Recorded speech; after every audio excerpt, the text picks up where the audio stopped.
Welcome, Solara here. I'm here to give you another reading. I hope you guys are doing well. It's 15:44 on my clock. Beautiful energy. 44. You are protected by angels. Firm foundations are being established for you. They may be being established through what feels very rocky with that 15, which is Tower card energy. But through the Tower energies, through things that may feel a little bit, they might either feel as if they're destructive, or they may feel a little uncomfortable, or you may be seeing things happening in other people's realities that create these energies of instability for them, and you're being asked to take it all in your stride, because a part of the reconfiguration of these energies as we transition more thoroughly from the old world into the new requires this to happen, and it is a part of your stability coming into place also. So I have no agenda for this reading. Well, I never have an agenda for a reading, but I have no spread, let's put it that way. I'm just going with the flow, going as my higher self and spirit leads, okay? Please only take what resonates, leave behind what doesn't. My readings are here to empower you to tune deeper into your own intuitive truth, and to bring confirmation and to help you rise in confidence from that confirmation in your own sense of intuition and your own innate and divine power, okay? I'm going into the angels and ancestors deck to begin with. Let's see what's going to come out.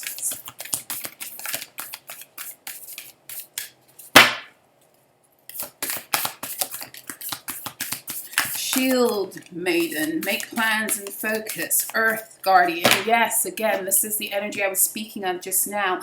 Druid energy, very earth-centered energies right now, but also, let me show you, Druid right now is hold the space, okay? So this is the energy of oh my gosh, and then we have Mountain coming in, stand your ground.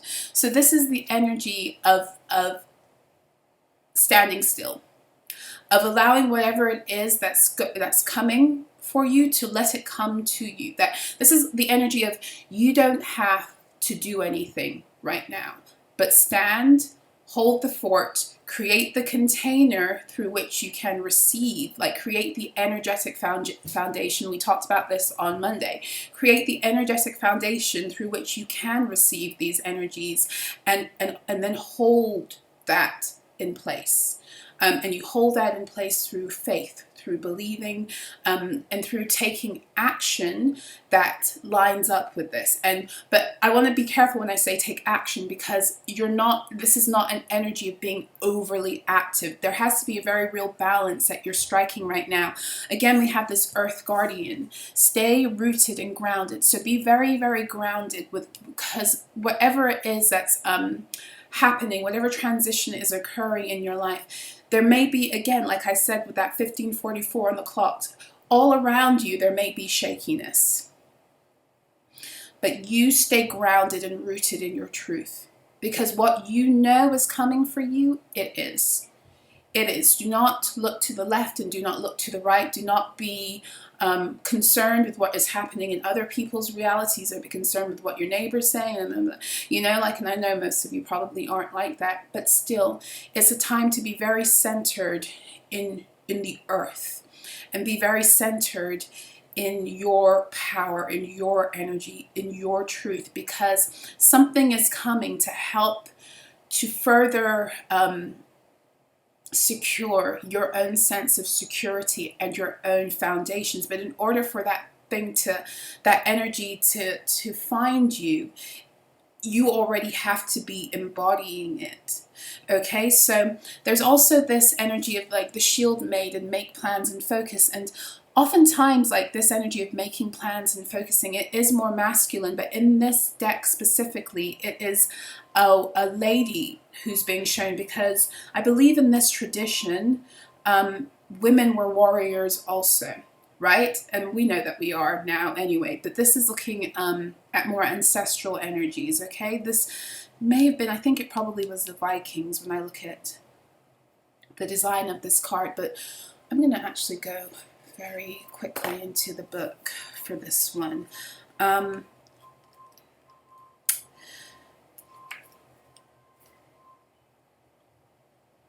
Yeah, she's a female knight. Yeah, Viking traditions, women were seen as equal to men, and so joined them on their raids and fought with them on the battlefield. She brings a fiercely feminine energy, the power to be a warrior while retaining feminine sensitivity. So this is a message that's been coming through for me for the past couple of days. I think I spoke about it in another message earlier on today when it came through, and I've definitely been doing it on speaking about it on my members portal, my Daily Alchemy members portal. And that is that we are being called right now to learn how to use our own feminine and masculine energies in balance. So there was a time while we were coming into self, while we were healing, while we were doing the work, where we were being called to focus a lot more specifically at times on feminine energy, and then focus a lot more specifically on masculine energy. And now we're being called to like alchemize the two, but not just alchemize the two, because we've been doing that too, but to alchemize it in accordance with our own individual energy. There's something here, again, the energies that have been coming through for me as a reader very recently have been very much centered upon really honing in and anchoring ourselves in our own energy. And I know that may seem obvious, but you'd be surprised how most of us actually don't do that. It's something that in the midst of the kind of world we live in, where everything and everyone is so accessible, where we really don't, for one thing. And then for another thing, because we're dealing right now with we're in a time of transition. We're in a time of transition where those of us who have done the work are rising higher into light, and those who've refused are going deeper into darkness. We are in a time of stark transition on our planet, and stark, like a big line in the sand kind of energy. And as such, because we're in transition, it's almost like when you're moving house, right? So normally your house is in order, right? But when you're moving house, when you're in the process of packing everything up, you don't know where anything is, right? Everything is everywhere. It's kind of like, and finding your own peace in the midst of that can be difficult. And this is what we're being called to do. It's like the whole world is in this big global moving day energy. And in the midst of that, we have to really work very hard, harder than ever before, to hold on to what is ours, energetically speaking, and to ground ourselves in that energy so we don't get lost in the midst of all of the crazy, chaotic energies that are happening because of moving day, but also because many people still don't want to take ownership of what is theirs.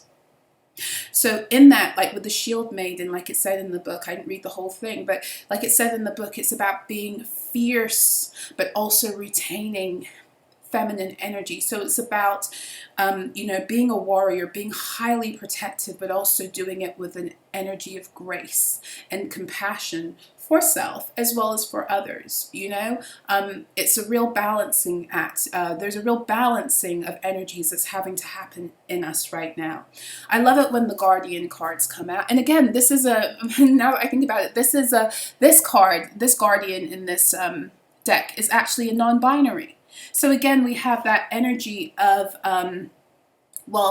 the masculine and feminine energies within finding a balance, because with the non-binary, there's no recognition of gender, and yet there are still those energies at play. You get what I'm saying? But there's a deeper acceptance of the unity of those energies to the extent where they don't need to be recognized and separated and labeled. At least that's one way I see it in the way I'm reading the energies.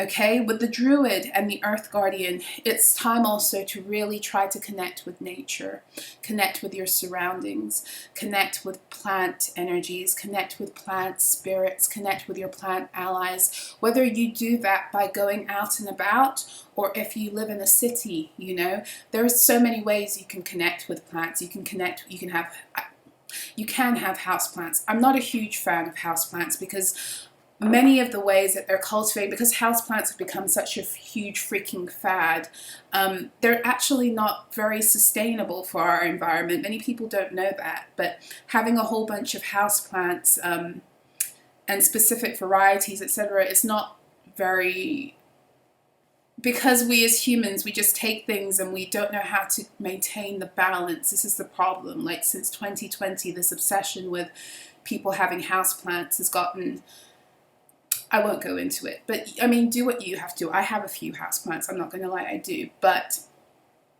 it's not the only way to connect with plants. If this time of the year, if you're in the northern hemisphere and it's winter time and, you know, for whatever reason you don't like to get out of the house so much, you know, if you don't like the cold, etc., etc., there are many ways to connect beyond going outside. You can work ritually with plants, and as I say that, I am going to go into my herbal deck. So many beautiful ways to hold space for plants through rituals, where you're going to benefit, of course, and you can also pay homage to that plant. You know, through the burning of certain incenses. I was just burning cinnamon before and blessing the space.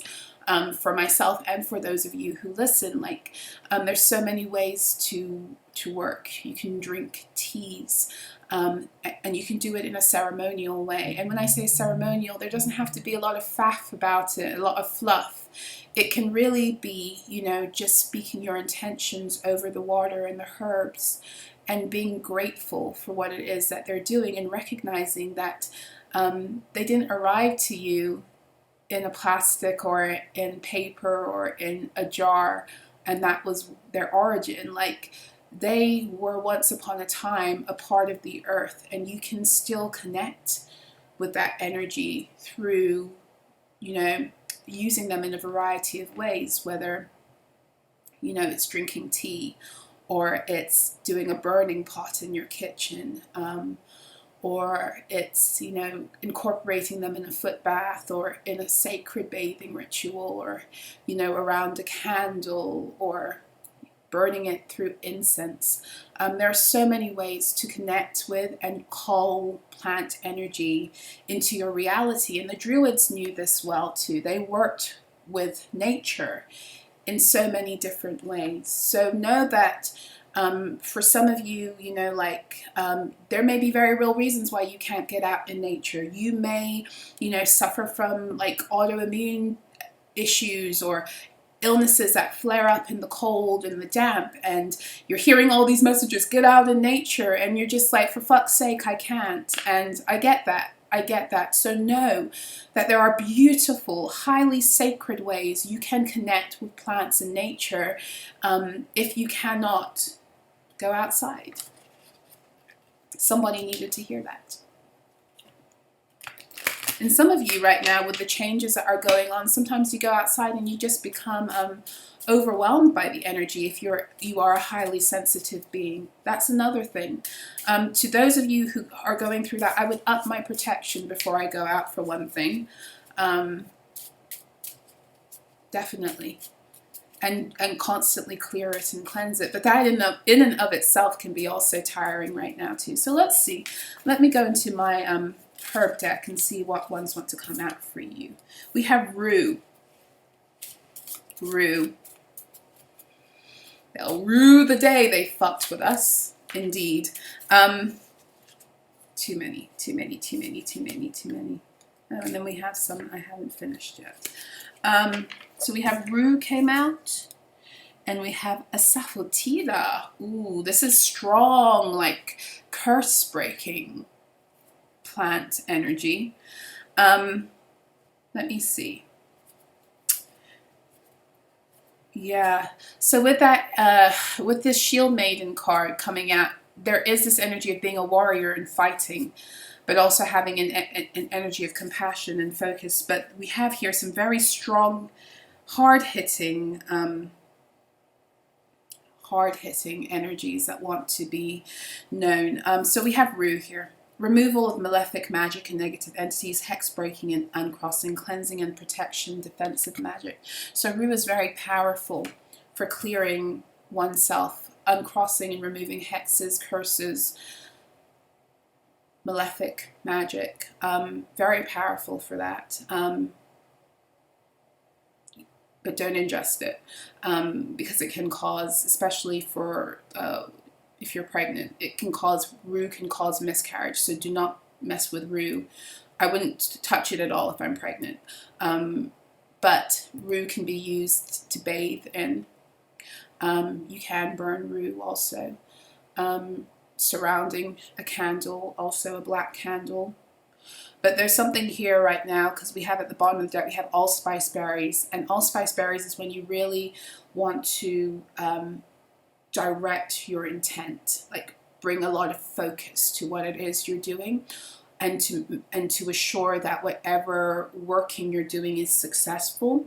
No matter what the working is, allspice is really good for adding that energy of focus and success to a working. But then we have a safatida, which is also, because if you have to use allspice to really focus the energy of something, it's because the energy that you're fighting is quite strong. And then we have a safatida coming out, which says breaking stubborn energies, right? Breaks hexes, curses, bindings, and malefic magic. So for some of you, you're being called to do some deep clearing and removal of binds and curses and hexes and nasty stuff that's been sent your way, which is also going to aid you in really being rooted and grounded in your own energy. Because oftentimes when people send these kind of magical attacks against you, that energy, that malefic energy, will attach to whatever area in your life can receive it, which is most vulnerable.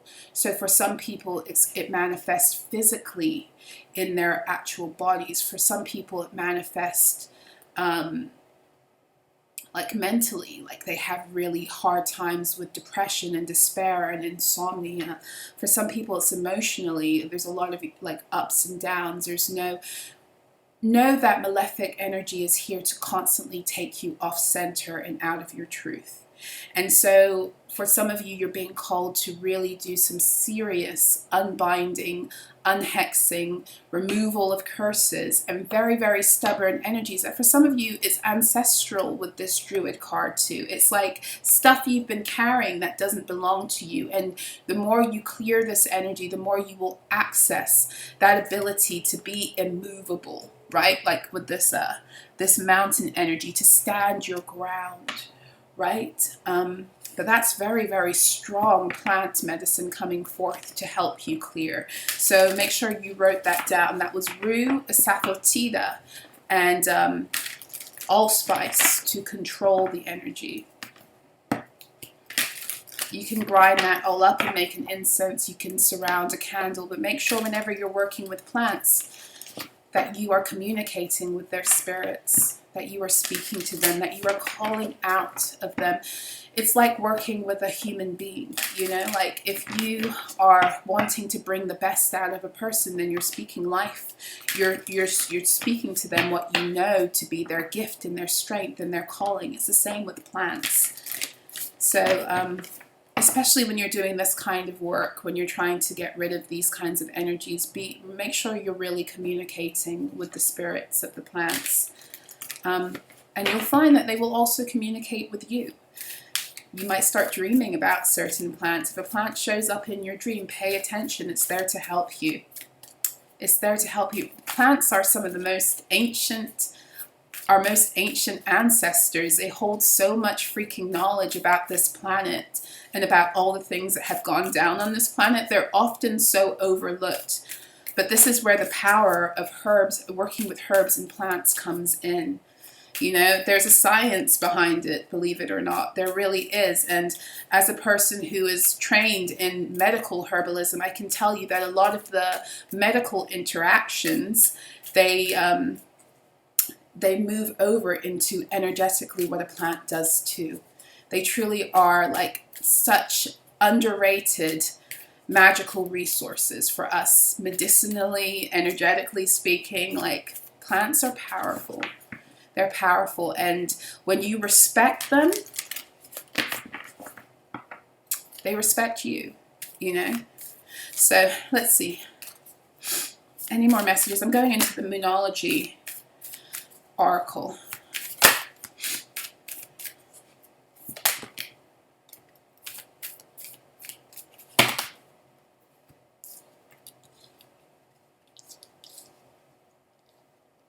So right in the center of this reading, again, we have a fixed energy.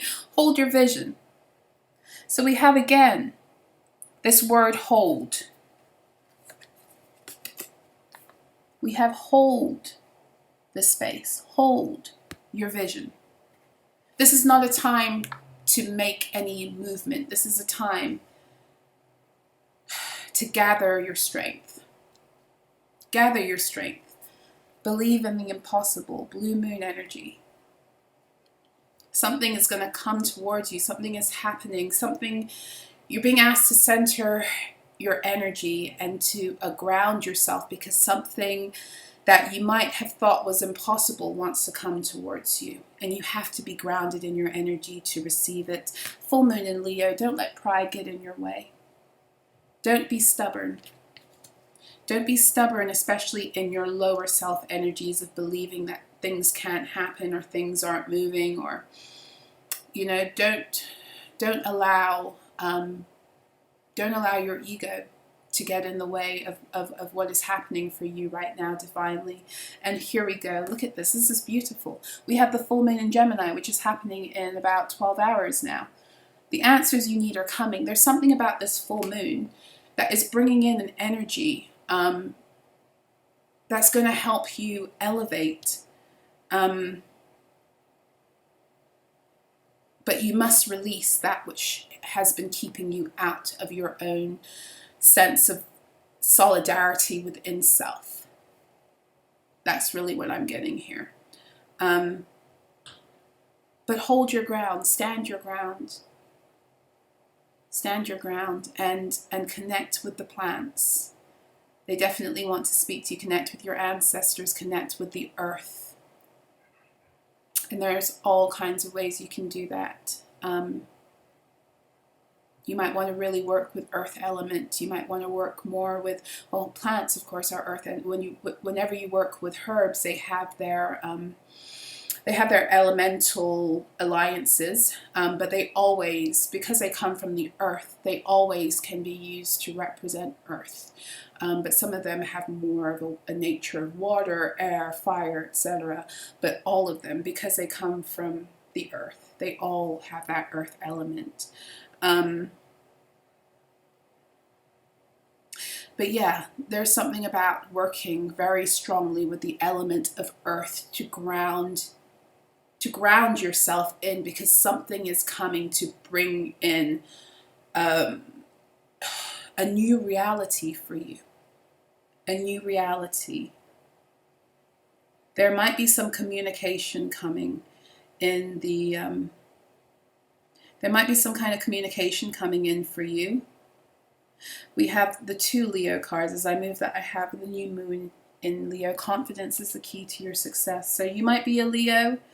You might be dealing with a Leo or an Aquarius, because the full moon in Leo is Aquarian energy too. Gemini and Sagittarius is here too. So be very mindful of where your mind is right now with the full moon in Gemini. It's mental energy, your mental body. And then the Leo energy is your emotions, but it's also where your mind and heart kind of meet with that solar plexus access point. Because Leo is heart energy, but then it's also connected to the solar plexus, which is the beginning of your lower chakras. So it's when it's the gateway to the birthing of your reality. But yeah, that's what I have for you. I hope this reading was helpful and insightful. If it was, please make sure to hit the like button, please subscribe, hit the notification bell if you vibe with me. It's been a pleasure reading for you as always. If you'd like to work with me, you can find out all about who I am and what I do on my website, solara.info. So I wish you guys all the best. Until next time, be well.